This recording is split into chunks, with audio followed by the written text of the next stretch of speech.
Now we will discuss some basic principles of beams. Okay,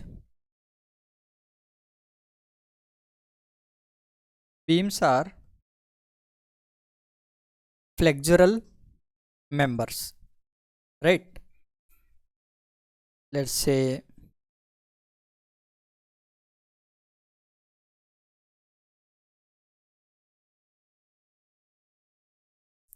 this is our column and this is beam. Okay, this one, this portion.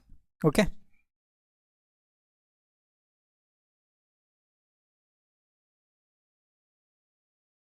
when let's say we apply some load on beam, then what happens? Beam will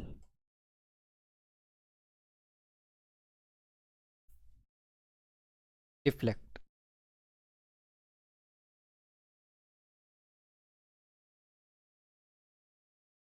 Okay, and when load is acting on this beam, tension developed at the bottom of the beam, means we can say here, let's take this one, at this bottom of the beam, here tension is developed, and in above portion, here we get tension. It means tension developed at top at this support if it is a frame structure.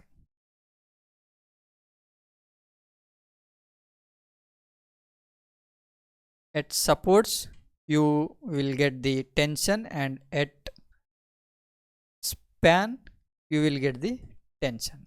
Okay, this is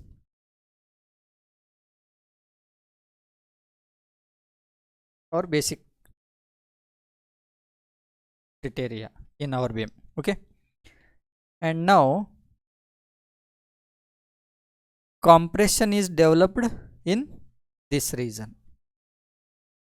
At top in this region compression is developed, and these also we can call it as compression zone only.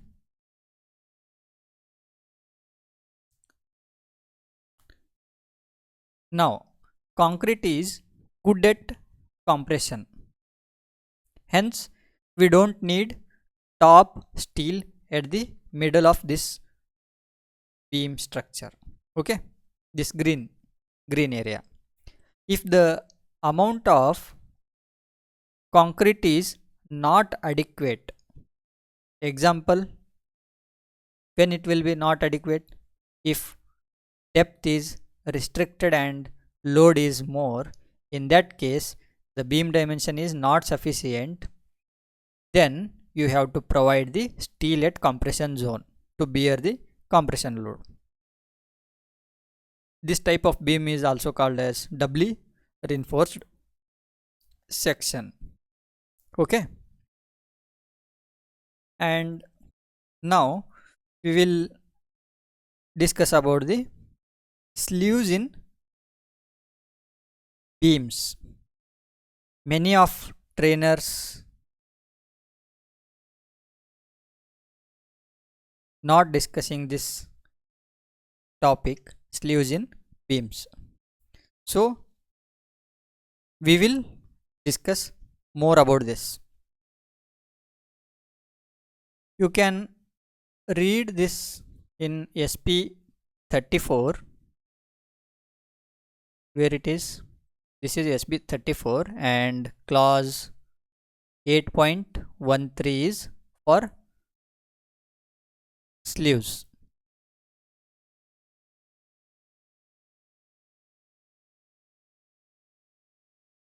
Okay, I will explain in shortly why sleeves required in beams. Because in electrical, plumbing, etc. services, we need the sleeves in the beams. Okay, so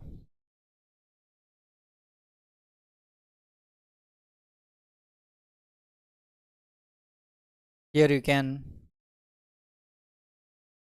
say that these are orange color, all are tension zone, and this green color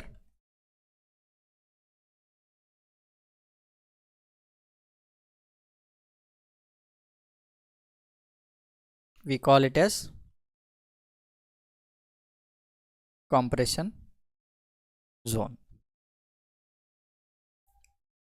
If movement coming means tension zone. Tension zone needs reinforcement.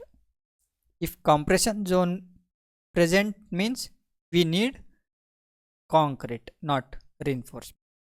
Okay, this is a little bit basic.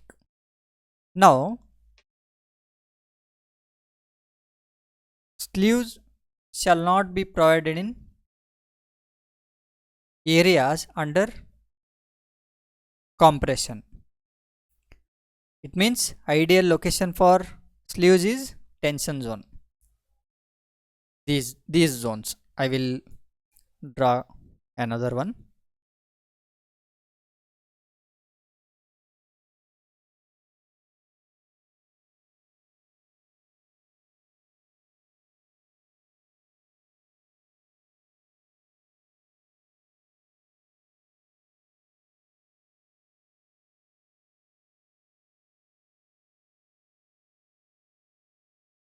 Okay, this one is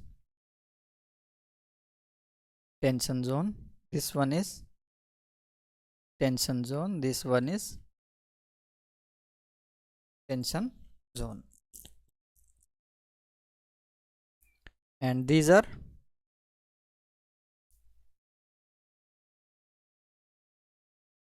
compression zones. Green colors hatched area is compression zone. Okay,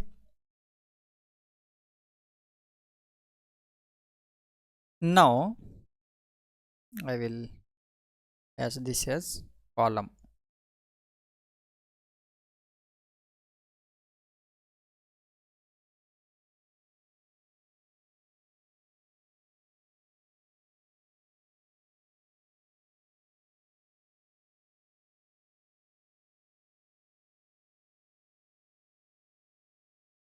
Now we already discussed the ideal location for sleeves is tension zone. This area, this area, this area, and this area. Okay,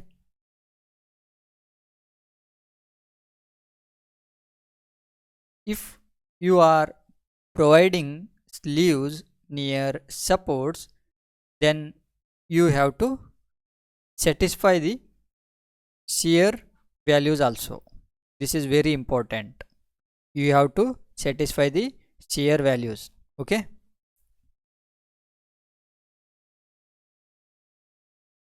what our IS code provision says about the sleeves.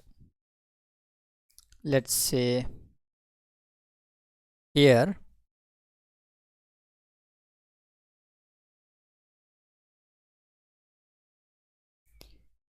you can read this one. I will explain some directly explain important points so that it will become easy for understanding purpose. So small openings in sleeves, we have two category. One is small opening and second one is large openings. If our beam effective depth is less than or equal to 500 mm, then the opening area shall not exceed 1000 mm square. If our beam effective depth less than or equal to 500 mm, then opening area should not exceed 1000 mm square.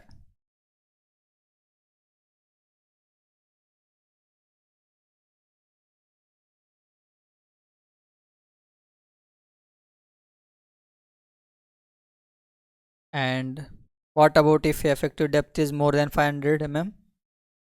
Then if effective depth is more than 500 mm, then it should not exceed 0.004 d square.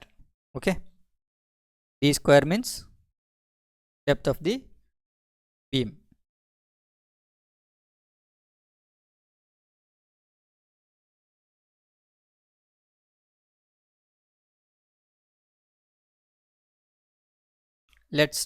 I will take one example. Say this beam depth is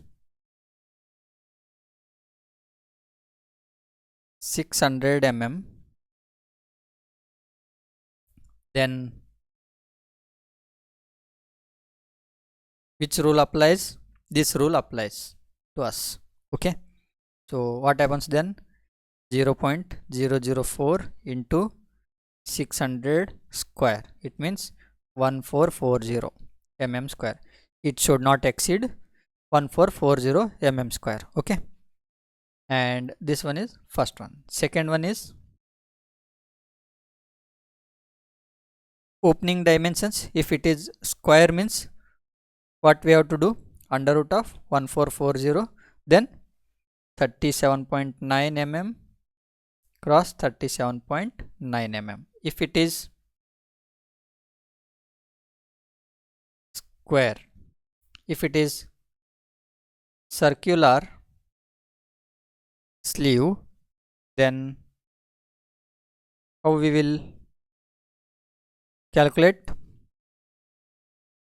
Like I can say pi by 4 d square is equals to 1440. It means d is equals to under root of 1440 divided by pi by 4. The answer will become 42.82 mm.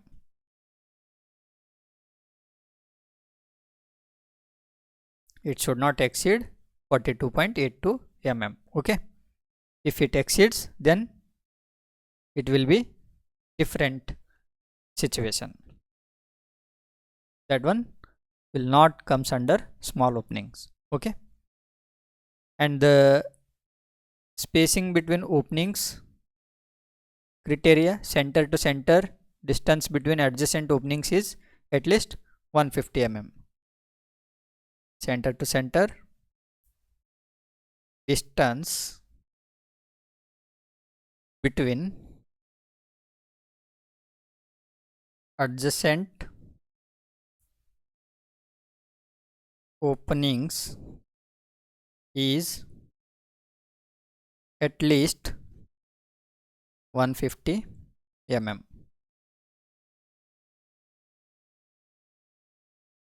Now placement, where we have to place. Position the opening at the mid depth of the beam's web, ensuring that the edge of each opening is at least 0.33 into d, depth of the beam. It means 198 mm away from compression face. It means in our example, if this is the compression face, this one, then it should be away from this. How much? 198 mm. How it comes 198? 0.33 into 600 mm is our depth. So this is 198 mm away. Okay, and this one also 198 mm. Then you can place here circular or rectangular, whichever it is. Okay, this is the conditions, and you can read here in this SP34. Here it is 8.131 for small square or circular openings. You can read these all.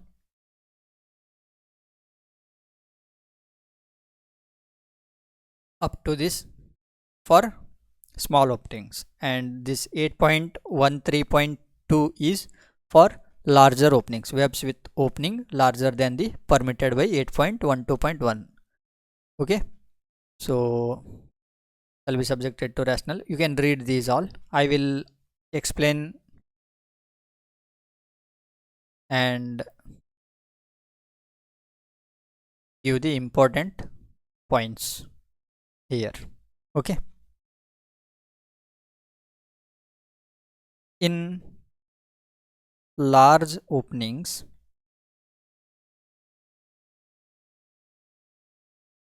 this is in SP.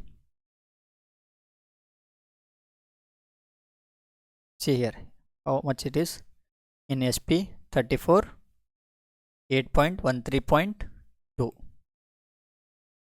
SP 34 8.13.2 class. Okay, and this is 8.13.1, I think so. Let's check. Yes, 8.13.1. okay, now large openings. If our beam effective depth is, let's consider same 600 mm, then what happens? D by 4, how much it is? 600 by 4, it means 150 mm. This is large opening. Okay,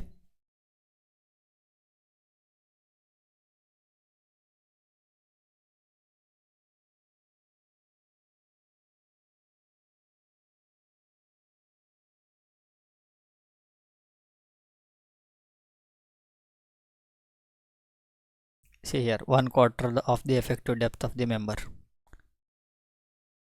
If it exceeds 150 mm, then we can say this as a large openings. Okay, so in our case 600 mm means 150 mm. If it exceeds 150 mm, then we can say this as a large opening. Okay, the criteria, this criteria large opening explained in the SP34, this one 8.13.2. you can read this one. Here it is 8.13.2 and 113.3. I will explain this one also. Okay, in what are the checklists for large openings, I will explain this. First one, large opening threshold. How much effective is that? Effective depth or full depth? Okay, not full depth, it is effective depth. Okay, please consider that one. Not 600, you have to, if you have considered 16 mm and all, you have to consider that effective depth, small d. Okay, so the large opening threshold is effective depth of beam divided by 4. This is the large opening threshold. Okay. Second one, maximum height of openings. Maximum height of opening. What is the threshold for this? 0.4d. Okay. And third one, minimum distance from compression phase. Minimum distance from compression phase. How much it is? 0.33d away from the compression phase. Okay. And fourth one,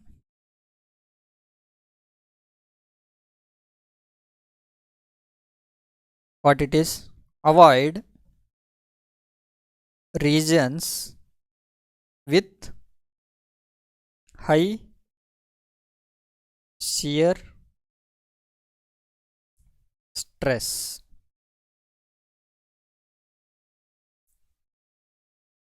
And it should not exceed 0.36 times design shear strength.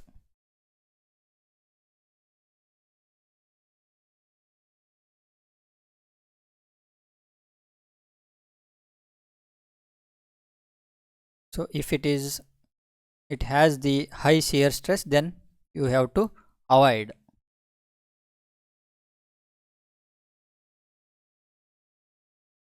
Okay. And then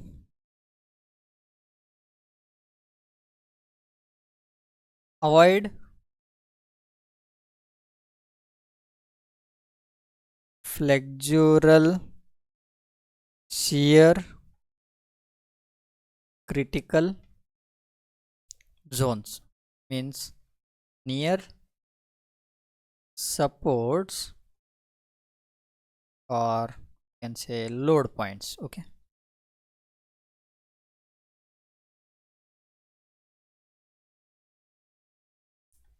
And not in plastic hinge zones,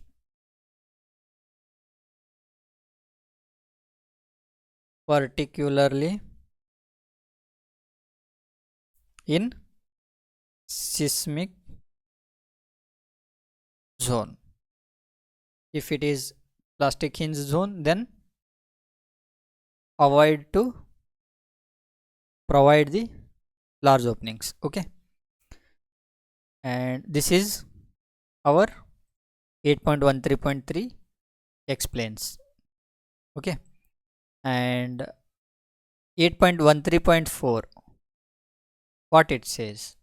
It says, I will explain that one also. So 8.13.4, what it says? When you have the openings in structural member, the area around the openings needs spatial attention because it disrupts the normal flow of shear force. I think you got the point what I am saying. Whenever we provide the openings, then we have to give the spatial attention for detailings. Okay, because it disrupting the normal flow of shear force. So for that reason we have to give the special attentions. Okay. The compression side of the web, whether it's the top or bottom depending on the bending, must carry 1.5 times the shear that would have crossed the openings. And tension side contribution is neglected because cracking makes the tension side ineffective for the shear transfer, and hence entire load must be handled by the compression zone only. Okay.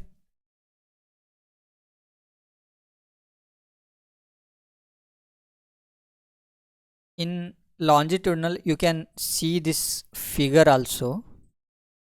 Here it is, the figure. Here you can see this one for reference. For longitudinal reinforcement, it is placed in the compression zone around the openings, sized to resist 1.5 times moment generated by shear through openings. Okay, so we have to provide 1.5 times moment generated by the shear through openings. Okay, transverse shear reinforcement, it is also placed in compression zone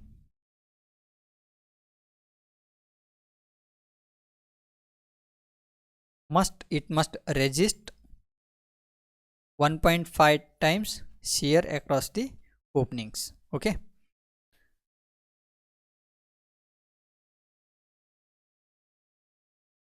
you can see here detailings, all detailings. Please refer for when we use the sleeves in the beams. This should be 0.5d and 0.5d. This one is L, and here it is 0.4d, 0.33. Already explained these all. And stirrups to resist 1.5 VU. Here we need stirrups, and here also the way to calculate 1.5 VU, and flexural steel to resist moments 1.5 times moments. I already explained this one. So like this we have to detail the around the openings. Okay.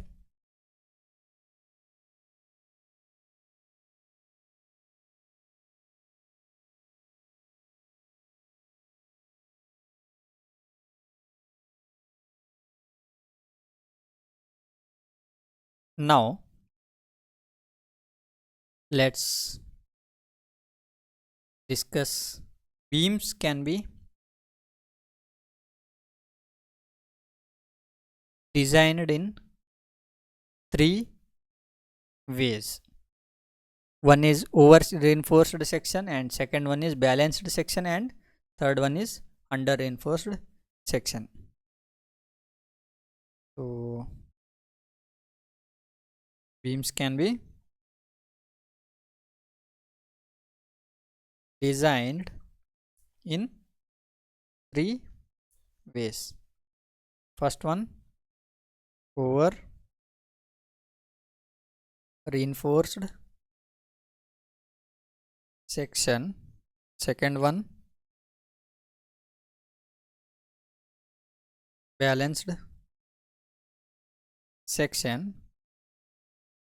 Third one, under reinforced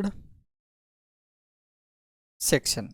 Okay, over reinforced section means here concrete is reaching its highest limit of compressive strain, and here reinforcement we provided will never reach its maximum limit of tensile strain. By increasing load, first concrete will fail, and it is brittle, so fails suddenly, so no alarm. So this one is not recommended. Over reinforced section is not recommended because concrete will fail first, and that is brittle, and that fails suddenly without alarm. Okay, alarm means without any cracks, it shows some cracks and bend and like that. Nothing will be visible before it fail. It will fail directly, so it is not recommended. Balanced section means here concrete and steel at the same time it reaches maximum limit of strain and also reaches maximum limit of stress at some time. Means here concrete and steel fails at same time without alarm. So this one also we are not considering for the design of our buildings.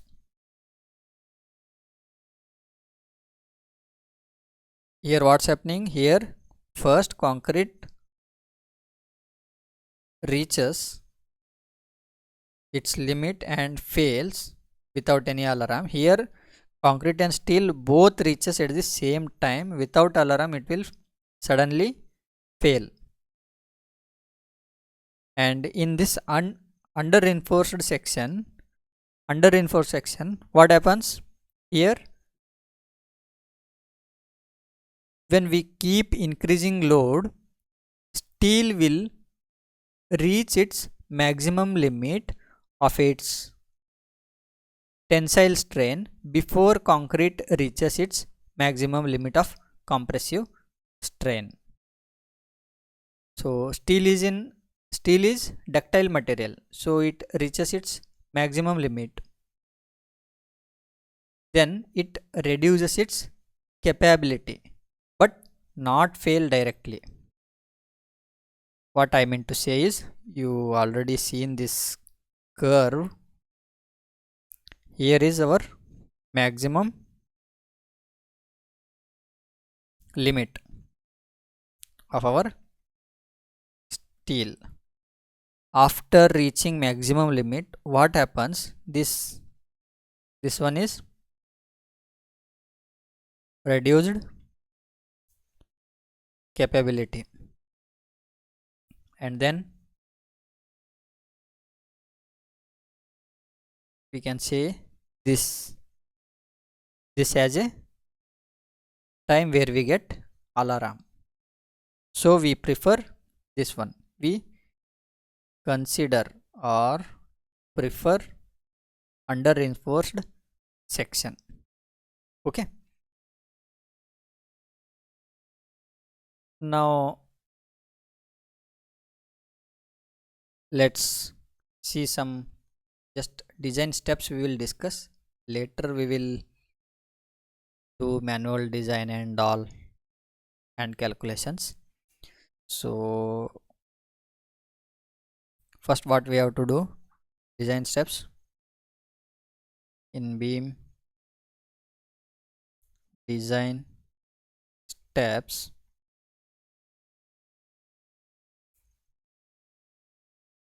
First we will assume a width and depth. We assume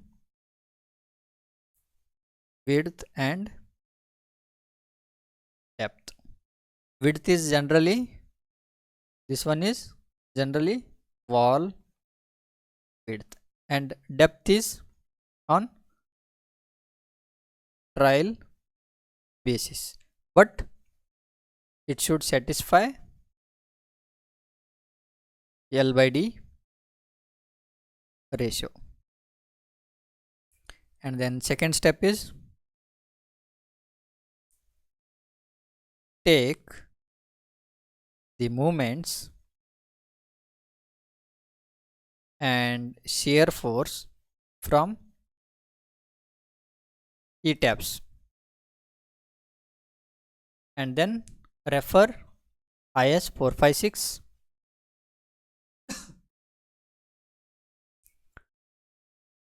that one, annex G, where it is, let's search.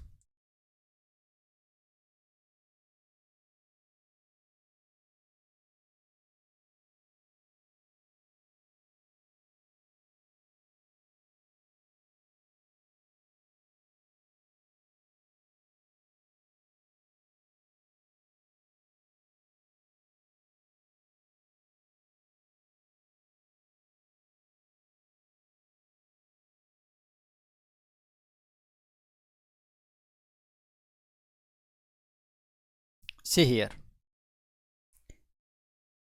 this one here, rectangular section, you can refer these steps for beam design,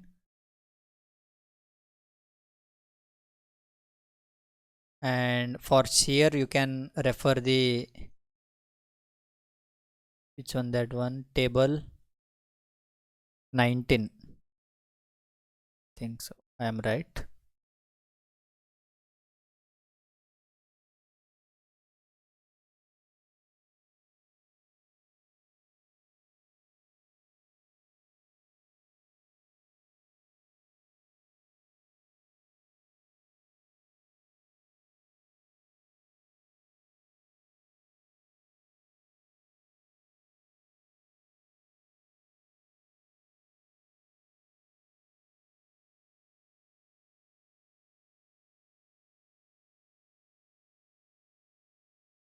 This is table 20, and here it is, design shear strength of concrete tau c. You can refer for this, for shear, and check the deflection after steel provision. If it is L by D, if the L by D was not satisfied, means you have to check and all. And then detailings, refer this SP 34, page number not 8, I think so.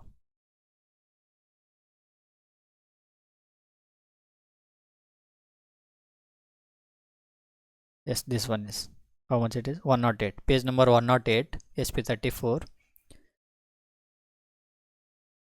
Here is the detailings rules. This one is 0.1 L1, and this should be 100%, and here it should be extended at least 30%. Here also it should be present 30%, and here 100% we have to provide the steel. And here in above, here we need 20%, here it is 60%, here it is 60%, at least we have to provide. Here it should be 100%, here it should be 100%, and these are the length 0.15 L1, 0.25 L1. These are the, if it is first layer then 0.25, if it is second layer 0.15, like this. Okay,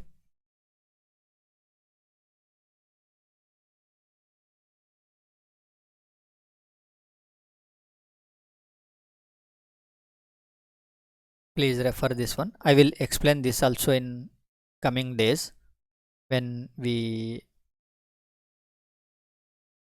reach for the detailing purpose. On that day we will discuss this diagram.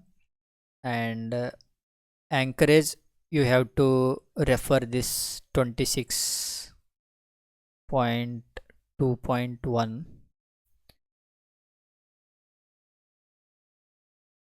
26.2.1.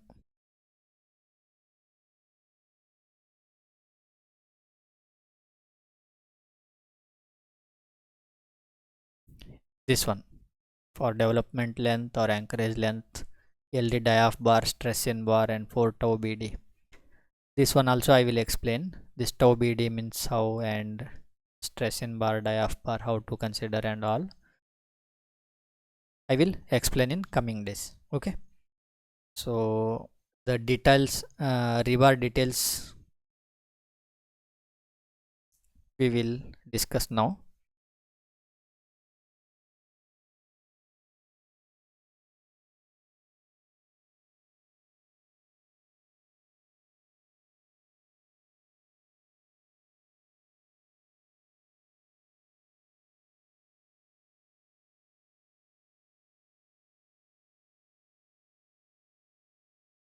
Here,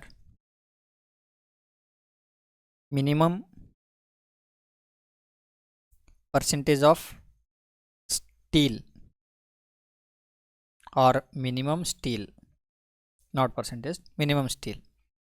Where it is present in IS 456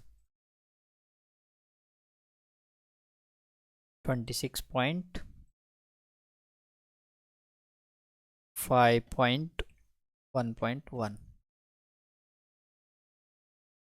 Here it is, minimum reinforcement. The minimum area of tension reinforcement shall not be less than that. Here it is the formula. AS by BD is equals to 0.85 by Fy. AS by BD 0.85 by Fy, or you can do like this. AS is equals to 0.85 by Fy multiplied by BD. B is beam width and D is depth. Okay, so maximum percentage of steel, we can say 4% or 0.04 BD, capital D. Here it is, not effective depth, total D. Where it is present 26.5.1.1 only. Here it is maximum reinforcement. The maximum area of tension reinforcement shall not exceed 0.04 D. And side face reinforcement,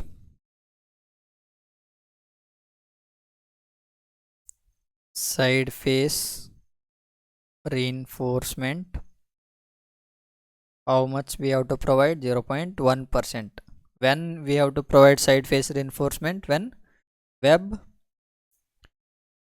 exceeds 750 mm depth. Okay,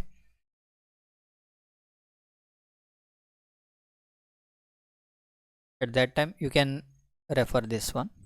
I will say where it is side face, where the depth of the web in a beam exceeds 750 mm, side face reinforcement shall be provided along the two faces. The total area of such reinforcement shall be not less than 0.1% of the web area, and it should be distributed equally on two faces at a spacing which is not exceeding the 300 mm or web thickness, whichever is less.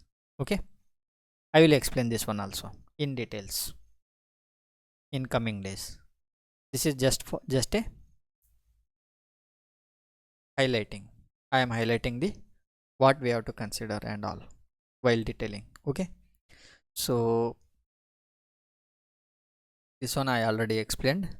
And minimum shear rebar, minimum shear rebar, the formula is, it should be ESV by BSV, it should be greater than 0.4, 0.87 Fy, where Fy should not be greater than 415. You can see where here it is, how much it is, 26 point, here minimum shear reinforcement. Here ASV means total cross sectional area of stirrups leg effective in shear, and B means width of the beam, and SV means stirrup spacing along the length, and 0.4, 0.87 Fy. Fy means characteristic strength of the stirrup reinforcement, which shall not be taken greater than 415.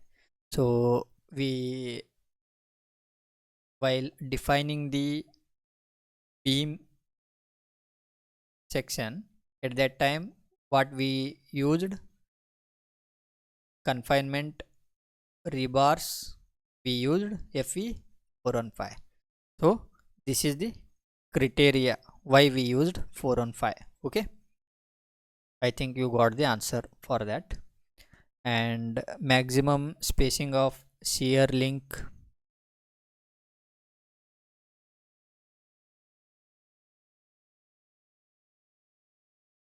it should be 0.75 d. Here it is 0.75 d. And maximum allowable spacing of main bars based on the redistribution, where that one is present in 26.3.3.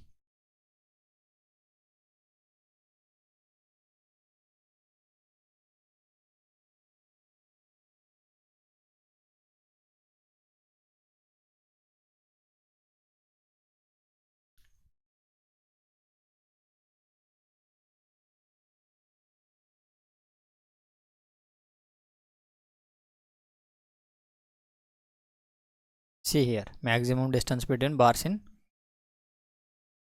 tension, it depends on redistribution, where it is here, percentage of redistribution section considers. Okay, if we are using FE500 and if we are not redistributed anything, then we can consider this 150 mm. Okay, like this we have to consider the important points for rebar detailings in the beams. Okay, let's wind up here.